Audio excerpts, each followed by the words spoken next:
সমাজটা কি আমি কোনো ছেড়ে দিব, রিকনসিলিয়েশন? ছেড়ে দিব মাহবুব ভাই, আমি ছেড়ে দিব। আপনি না, এখন আমার আপনি জবাব দেন, ছেড়ে আপনি দিলে তো তাদের আমি ছেড়ে ছেড়ে না দেব দেওয়ার না। আইন চান কিনা? আমি তাদের ছেড়ে দিব। না, না, আপনি তাদের আইন ছেড়ে কেন না দেওয়ার চান? আইন দেওয়ার চান কিনা?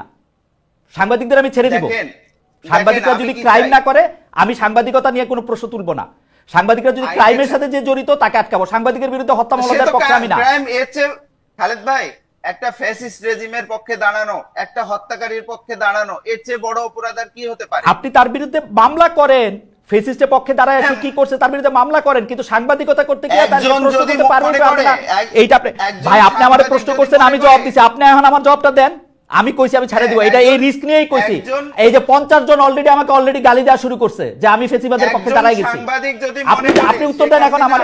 শেখ হাসিনা ফ্যাসিস্ট, আপনি এইটার আইন চান কিনা বলেন। আমি বাংলাদেশ আইনের প্রতি শ্রদ্ধাশীল, আপনি আইন করেন যে শেখ হাসিনার পক্ষে যায় এরকম কোন প্রশ্ন কোনো সাংবাদিক করতে পারবে না। আমি এটার পক্ষে আছি, আপনি আইন করেন। খালেদ ভাই, আপনি তো আইনের ছাত্র। আমি আইনের ছাত্র না, আমি সাংবাদিকতার ছাত্র।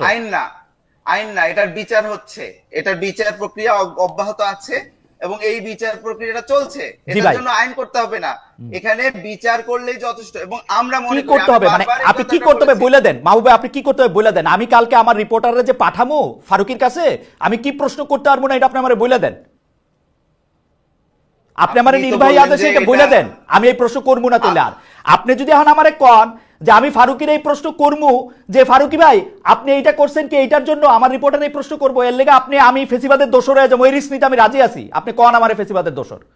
খালেদ ভাই, আপনি তো বললেন যে পৃথিবীর বিখ্যাত বিখ্যাত সব সাংবাদিকরা বিভিন্ন বইয়ে বিভিন্ন জায়গায় লিখেছে যে কোনো জায়গায় যে কাউকে যে কোনো পরিস্থিতিতে যে কোনো প্রশ্ন করা যায়। জি, মনে করি তো, মনে করি তো। এখন আমি তো এটা মনে করি না। আমি তো মনে করি যে আপনি যখন রাস্তা দিয়ে হাঁটছেন, আপনি যখন একটা প্রাইভেট ইয়েতে আছেন তখন প্রশ্ন করা যায় না।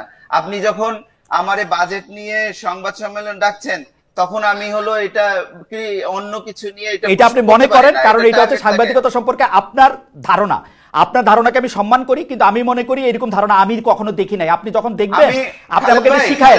আমি আপনার একটা কথা বলি ভাই, কেউ যদি আমার সাথে কথা না বলতে পারে সে একটা জিনিস কয় অফ দ্য রেকর্ড।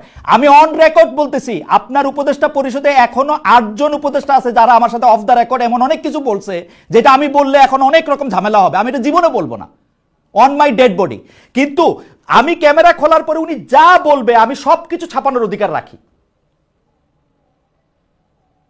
হ্যাঁ, আপনি অবশ্যই সবকিছু ছাপানোর ইয়ে করেন। আমি যেটা দেখতে পাচ্ছি সেটা হলো যে আমি যদিও বাসসের এমডি এবং প্রধান সম্পাদক, কিন্তু জিনিসটা হলো যে আপনাদের কথা শুনে যেটা বুঝতে পারছি যে উপদেষ্টাদের সঙ্গে সরকারের নীতি বিষয়ে আপনারা আমার চেয়ে বেশি ওয়াকিবহাল এবং বেশি হলো এটার সাথে।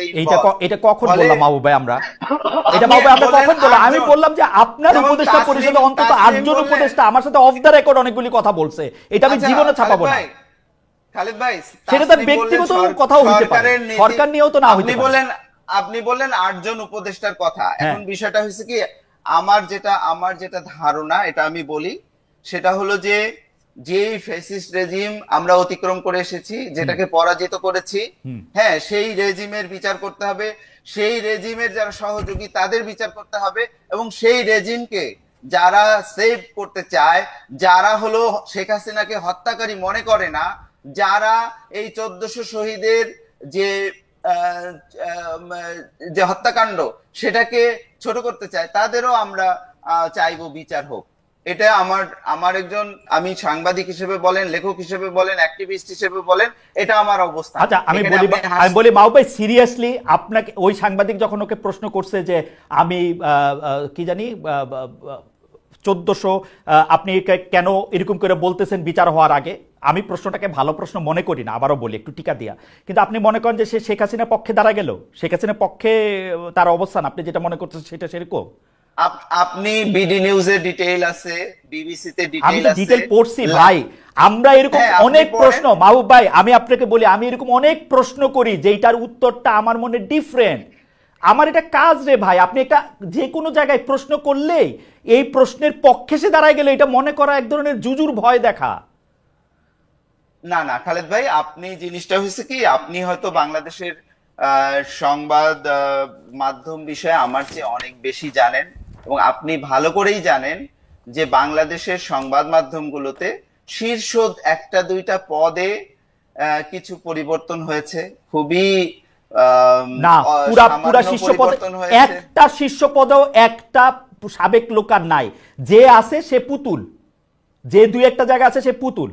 সবগুলি আচ্ছা, পদে এখন আওয়ামী লীগের যারা চর্বচস্য লজ্জ পেয়েও পাওয়া ছিল তাদের কেউ নাই এখন, সত্যি নাই, আমি দায়িত্ব নিয়ে করছি, কেউ নাই।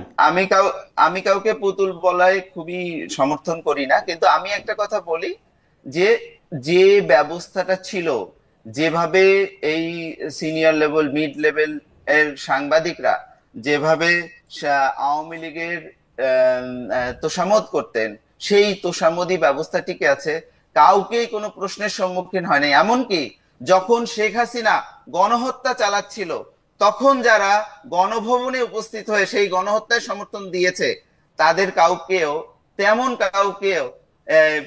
কোনো আইনগত বা সামাজিক ভাবে কোনো প্রশ্নের সম্মুখীন হতে হয়নি। আমার কাছে মনে হয় যে এটা একটা বড় কাজ। মাহবুব ভাই, আপনি এটা কি বললেন? ওদের মধ্যে থেকে দুইজন তো জেলে এখনো, শাকিল রূপা, তারপরে হচ্ছে মোজাম্মেল বাবু জেলে, মোজাম্মেল বাবু জেলে, নঈম নিজাম পলাতক, ফরিদা আক্তার পলাতক, কই আছে আমরা জানি না। আপনি গাজী টিভিতে কে আছে, ওই টিভিতে কে আছে, পত্রিকায় কে আছে, আমরা তো কাউরে দেখি না। এখন প্রথম আলো ডেইলি স্টারের সম্পাদক যে যার জায়গা মতো আছে, এছাড়া সমকালে এখন কে আছে? সমকালের আগের সম্পাদক কি এখন আছে? যুগান্তরে আছে আগের সম্পাদক? আমার দেশে আছে? আপনি কোন উদাহরণ দিচ্ছেন আমি বুঝতেছি না মাহবুব মোর্শেদ ভাই। আমি জাস্ট আপনি একটু আমি একটু আপনার কাছে একটু অন্য জায়গায় যাই। আমার কাছে মনে হয় যে আপনি তাসনিম খলিলের কথা একটু রাইগা আছেন, আপনি একটু রাগটা সামলান। আমারে মানুষ প্রশ্ন করতেছে, এটা অ্যানালজি টেনেছেন তিনি, সরকারের অবস্থানটা ব্যক্ত করে আমাকে হলো সরকারের কারণ আপনি পক্ষে না এটা তিনি অবৈধ, এটা তিনি করতে পারেন না। আচ্ছা, এটা আপনি আমার মনে যে মাহবুবের কথা বলছে, আমি একটা প্রশ্ন জবাব দিইনি। তাসিম আমার একটা প্রশ্ন করছে, সেই প্রশ্নটা আমি আপনাকে করতে চাই। আমরা যে এখানে এত বড় বড় গলায় কথা কইতেছি, আপনি এখন সুইডেনে আছেন, আমি কয়দিন আগে পর্যন্ত জার্মানিতে ছিলাম। জার্মানির ডয়েচে ওয়েলের ওয়েবসাইটে এখনো মনে হয় আমার রিলেটেড রিপোর্ট বা আমার রিলেটেড কথাই সবচেয়ে বেশি। আমরা কি পারতাম দ্বিতীয় বিশ্বযুদ্ধের পর হিটলারকে সাপোর্ট করে এরকম কোনো প্রশ্ন করতে? আমরা কি পারতাম ফ্যাসিজমের পক্ষে হয়ে একটা কথা বলতে? আমরা কি পারতাম ডয়েচে ওয়েলেতে থাকতে সময় আমি কি হিটলার নামটা উচ্চারণ পর্যন্ত করতে পারতাম? এই প্রশ্নগুলি করা হচ্ছে, এইটা যদি আপনি একটু উত্তর দেন, কারণ মানে আমি আজকে মনে হয় একটু বেশি কথা বলে ফেলতেছি। আরেকটা জিনিস হচ্ছে যে, আরেকটা একটু বলি, আমরা একটা পোল করছিলাম, সাংবাদিকতার দায়িত্ব নৈতিকতার বিষয়ে আইন হওয়া প্রয়োজন। বলছেন তথ্য উপদেষ্টা জনাব মোহাম্মদ মাহফুজ আলম। প্রিয় দর্শক, এমন মন্তব্য সঠিক বলে মনে করেন কিনা? শতকরা 86% মনে করেন এটা সঠিক, শতকরা 14% মনে করেন এটা সঠিক না। 23,000 দর্শক আমাদের ভোট দিয়েছেন। জনাব তাসনিম খলিল, আমরা এত কথা বলছি, বাংলাদেশের ক্ষেত্রে আমরা যেরকম স্বাধীনতা চাই, যে হ্যাঁ যে কোনো প্রশ্ন চাই, আমরা আসলে জার্মানিতে, ইউরোপে, সুইডেনে এটা করতে পারতাম কিনা? জনাব তাসনিম খলিল। প্রথম কথা হলো যে যারা এই ধরনের কুতর্ক করে, হ্যাঁ, তারা পুরা জিনিসটা না বুঝে না জেনে করে। এক হলো গিয়ে যে দ্বিতীয় বিশ্বযুদ্ধ শেষ হয়েছে সম্ভবত 1945-এ, আর আজকে হলো গিয়া 2025। কতগুলো বছর আপনি হিসাব করেন। এবং যারা এই ধরনের মানে কুযুক্তিটা দিচ্ছে, তারা কত শো বছর আগে আটকায় আছে, মানে কোনো পরিবর্তন নাই। মানে তাদের দুনিয়ায় সাংবাদিকতার নীতি, গণতন্ত্রের নীতি, এগুলোর কোনো পরিবর্তন হয়নি, ঠিক আগে যা ছিল। না কিন্তু তাসিম একটু ছোট্ট করে যদি আপনার অনুমতি নিয়ে আমি শেষ করতে দেই। আপনি কিন্তু বিশেষ করে আপনার ইউরোপে জেনোসাইড ডিনায়াল মানে হলোকস্ট ডিনায়ালের উপর ল আছে, যেটা আবার আপনার সুইডেনে কিন্তু এটা অ্যাপ্লিকেবল না। এবং আমি আপনাদের সাথে তো ডয়েচে ওয়েলে ইনভেস্টিগেটিভ ইউনিটের সাথে তো আমাদের যৌথ কাজ হয়েছে একাধিক, দুইটা হলো, এবং হ্যাঁ একাধিক। এবং সেখানে কিন্তু আমি দেখছি যে হ্যাঁ, জার্মানিতে আপনাদের আইনগুলা সুইডেন থেকে বেশি করা। এবং আমাদের অনেক সময় এইভাবে, যেমন এই যে বিগিতা নাওমি এদের সাথে যখন কাজ করছি, আরাফাতের সাথে কাজ করছি, তো আপনার সহযোগীরা জার্মান সহকর্মীরা বলছে যে এটা তো আমরা এইভাবে বলতে পারবো। হ্যাঁ, আমি বলছি যে এটা আমি বলতে পারবো, কারণ আমার সুইডিশ আইনে এটাতে কোনো বাধা নেই। হ্যাঁ, কেন ভাই? মানে হোয়াট মেক্স দ্যাম থিঙ্ক? বাংলাদেশে যারা আপনাকে এই প্রশ্নটা করছে, তাদেরকে একটু জিজ্ঞেস করে দেখেন তো যে জার্মান আইনটা কেন ভালো, সুইডিশ আইনটা কেন ভালো না? ওকে, আমি একটু প্রশ্নটার মধ্যে একটু লেজ লাগাই। যে ধরেন জার্মানের সুইডিশ আইনটা আসলে আপনি যেটা বলছেন যে এটার মধ্যে একটু কমপ্লেক্সিটি আছে, আমি 5.5 বছর ওইখানে কাজ করেও অনেক কিছু ভালো করে বুঝছি, অনেক কিছু ভালো করে বুঝি নাই, আপনি নিশ্চয়ই আরো এটা বুঝবেন। আমি এখন যে দেশে আছি সেই দেশটা কথা বলি, ডোনাল্ড ট্রাম্প থেকে শুরু করে মার্কিন কোনো প্রেসিডেন্ট কিন্তু তার পছন্দের প্রশ্নকর্তার বাইরে কোনো প্রশ্নকর্তাকে হোয়াইট হাউসের ওই গার্ডেনে আমন্ত্রণই জানান না।